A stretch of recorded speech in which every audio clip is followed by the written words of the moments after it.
Simple future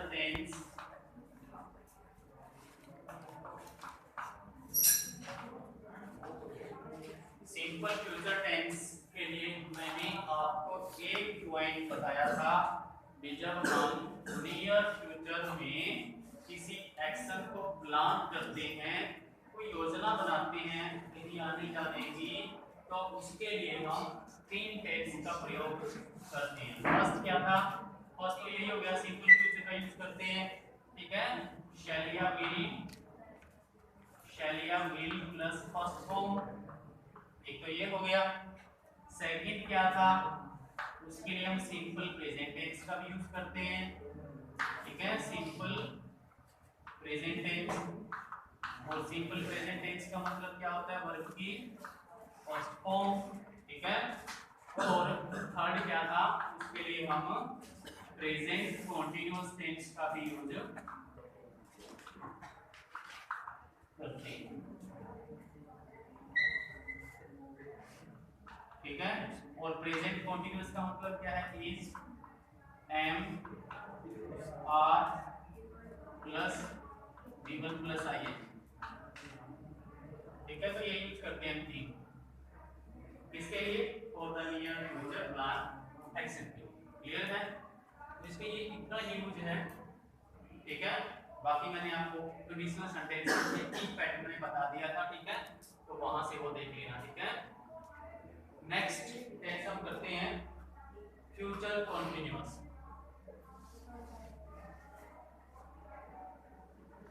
future continuous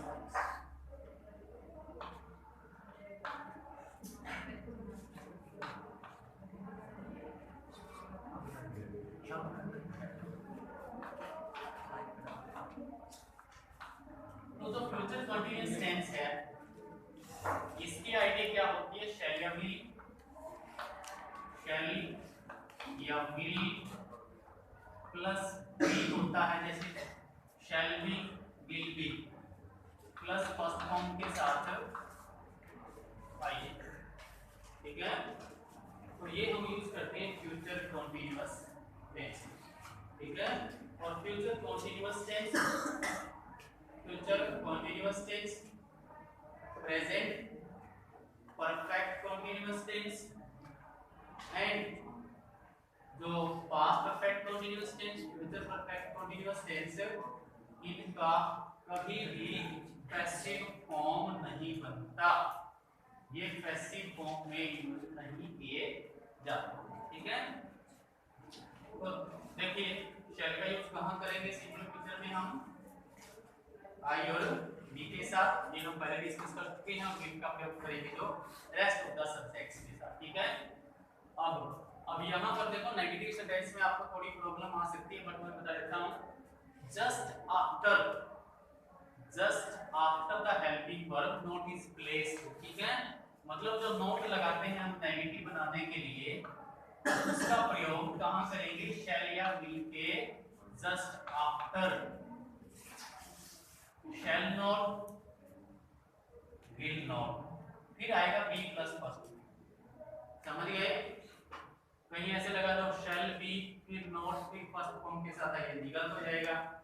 मैं क्या बोल रहा हूँ? जस्ट आफ्टर हेल्पिंग वर्ब हम किसका यूज करेंगे? नॉट का, सेंटेंस को नेगेटिव बनाने के लिए। क्लियर है? बी बाद में आएगा, मतलब हेल्पिंग वर्ब और बी के बीच में नॉट रखा जाएगा। क्लियर है? अब इसके यूज करते हैं। फर्स्ट यूज क्या है इसका? इंटरोगेटिव के लिए क्या करेंगे? शैल को बाहर रख देंगे, विल को बाहर रख देंगे, ठीक है। और WH वर्ड फिर हेल्पिंग वर्ब, और फिर हम लोग यूज करते हैं format subject be plus first के साथ ING प्लस सब्जेक्ट पीछे क्वेश्चन मार्क, तो वैसा यूज करते हैं, ठीक है। तो इसका डायरेक्ट यूज लिखते हैं आप, टू डिस्क्राइब एन एक्शन, थोड़ा समझे इसको। To describe an action that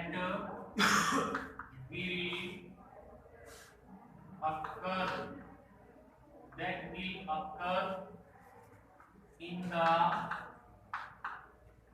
normal course of event, normal course of events, उसका मतलब यहाँ पर क्या है, टाइम, ड्यूरेशन, टेन्योर, ठीक है, इवेंट्स। इसका कहने का मतलब क्या है कि भी कोई भी जो काम है वो अपने नॉर्मल टाइम में कंटिन्यू रहेगा, अपने नॉर्मल टाइम में कंटिन्यू रहेगा। उसके लिए हम किसका यूज करेंगे, shall be plus be plus past form के साथ रहेंगे। जैसे सिंपल सा एग्जांपल है, the students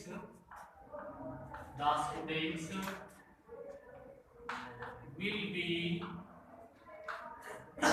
taking,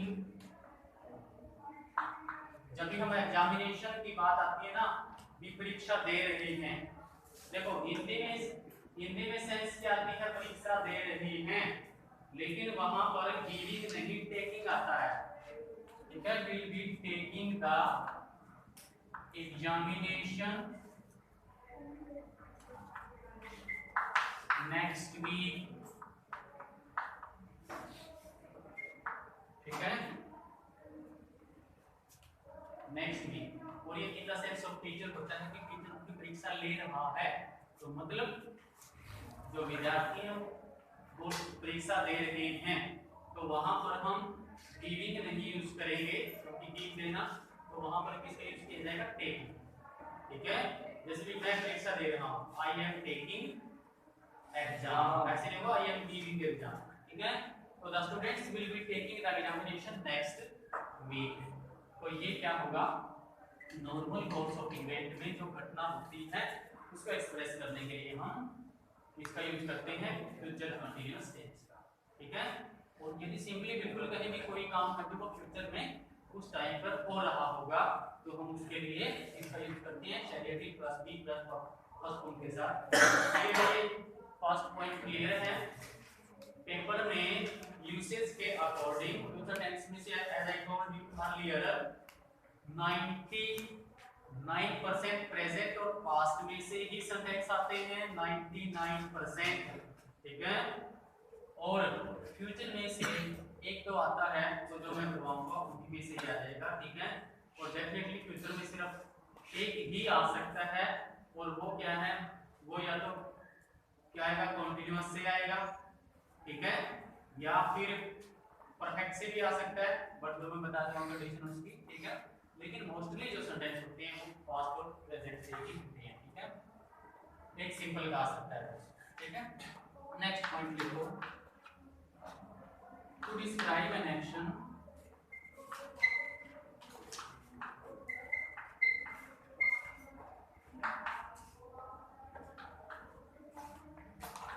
that will be happening at a given particular time, ठीक है। कब होगा, in the future,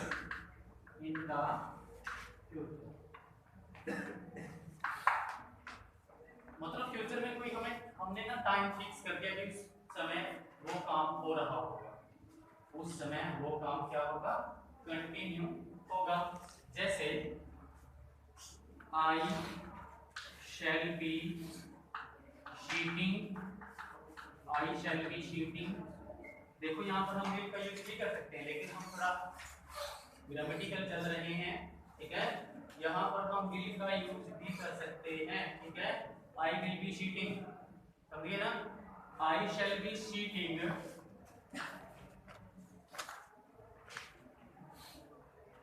eight that time,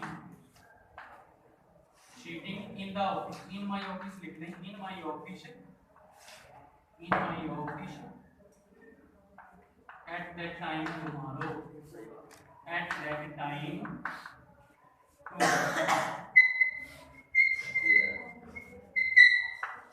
at that time कल इस समय मैं अपने ऑफिस में बैठा होऊंगा, ठीक है।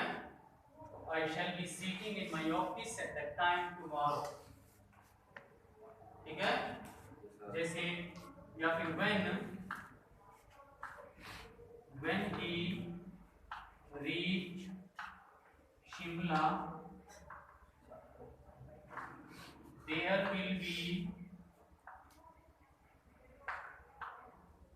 snowing या it will be snowing, ठीक है, छोटा रहेगा, it will be snowing there या there will be snowing लिख सकते हो, ठीक है, there will be snowing या it will be snowing there, ठीक है, एक लिख देना कोई भी।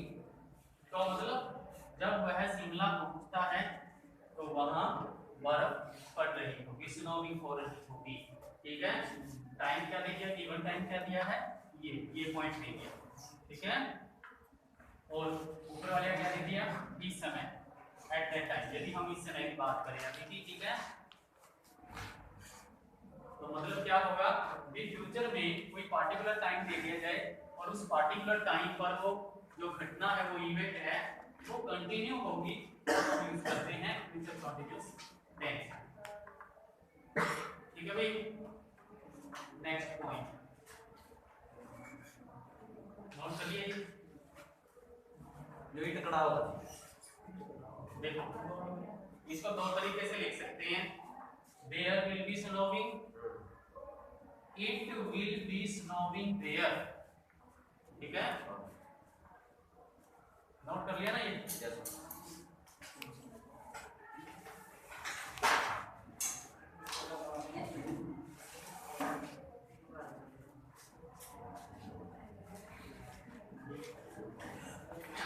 नेक्स्ट जो पॉइंट है इसका, उसको थोड़ा ध्यान से समझना है, क्योंकि ऐसा बोला जाता है कि वो इसका मेन यूज है, ठीक है। तो to express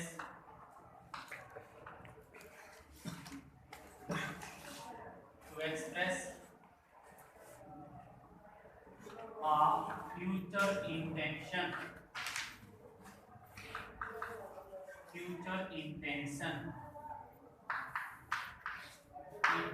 मतलब इरादा, ठीक है, फ्यूचर का कोई इरादा है, ठीक है, उसके लिए ये सिंपली कह to express an action that shows future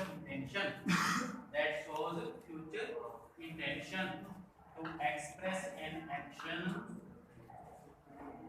that shows, ये वाला लिख लें या ये लिख लें, बात समझनी है, to express an action that shows a future intention,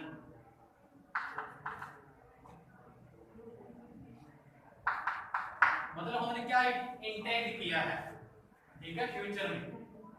जैसे ही want क्या होता है, will not, देखो जब हम सेल की बात करते हैं तो shall not, ठीक है, shall not, और यहाँ पर will not, will not, ठीक है, want, shall, ठीक है। तो he won't be dining with me,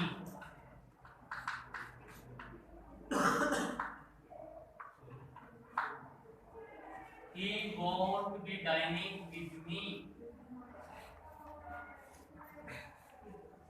won't you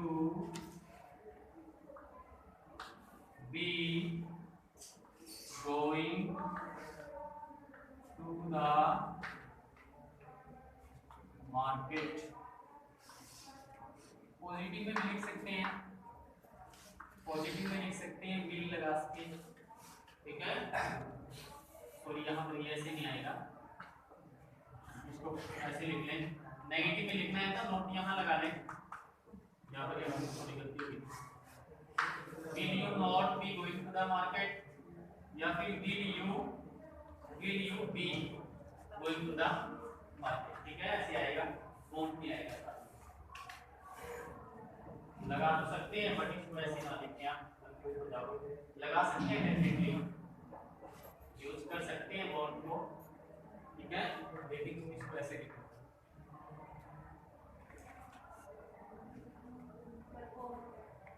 क्या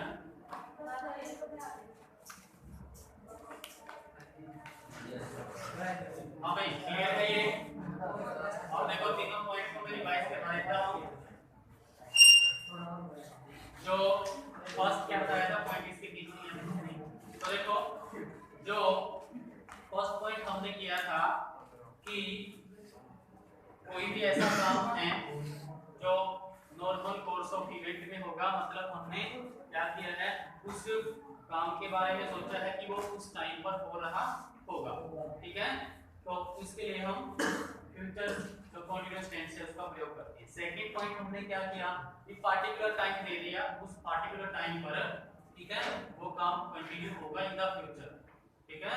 और थर्ड पॉइंट हमने क्या किया, to express a future intention, मतलब फ्यूचर का कोई ऐसा इंटेंशन है उसको शो करने के लिए भी हम इसका यूज करते हैं, फ्यूचर कंटीन्यूअस टेंस का यूज करते हैं, ठीक है। जैसे कि won't be dining with me, और मेरे साथ खाना नहीं खा रहा होगा, and will you be going to the market, तो क्या तुम मार्केट जा रहे होगे, ठीक है। तो ये इसका यूज है। बाकी तो नेक्स्ट जो टेंस है वो हम नेक्स्ट क्लास में डिस्कस करेंगे।